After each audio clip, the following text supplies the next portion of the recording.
तर तिकडे कल्याण मतदारसंघामधून श्रीकांत शिंदेंची उमेदवारी खुद्द उपमुख्यमंत्री देवेंद्र फडणवीस यांनीच जाहीर केलेली आहे।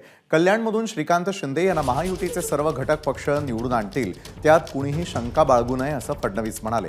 भाजपच्या स्थापना दिनाच्या कार्यक्रमात ते पत्रकारांशी बोलत होते। श्रीकांत शिंदे हे कल्याणचे विद्यमान खासदार आहेत, मात्र कल्याण डोंबिवलीमध्ये भाजप आणि शिंदे गटाच्या कार्यकर्त्यांमध्ये अनेक मतभेद आहेत। श्रीकांत शिंदेंचा प्रचार करणार नाही असा ठराव कालच स्थानिक भाजप पदाधिकाऱ्यांनी मंजूर केलेला होता आणि या सगळ्या पार्श्वभूमीवर फडणवीस यांची आजची घोषणा अतिशय महत्त्वाची ठरते। भारतीय जनता पक्षाकडनं विरोध नाही।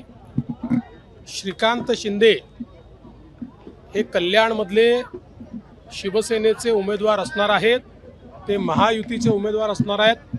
भारतीय जनता पार्टी त्यांच्या पाठीशी खंबीरपणे उभी राहणार आहे, पूर्ण ताकदीने आणि मागच्या वेळेसपेक्षा जास्त मतांनी डॉक्टर श्रीकांत शिंदेंना कल्याणमधनं आम्ही सगळे म्हणजे भारतीय जनता पार्टी, शिवसेना, राष्ट्रवादी, रिपाई, रासपा आमची जी एक बृहद युती आहे, ही युती त्या ठिकाणून त्यांना निवडून आणेल हा मी विश्वास करतो। एबीपी माझा, उघडा डोळे बघा नीट।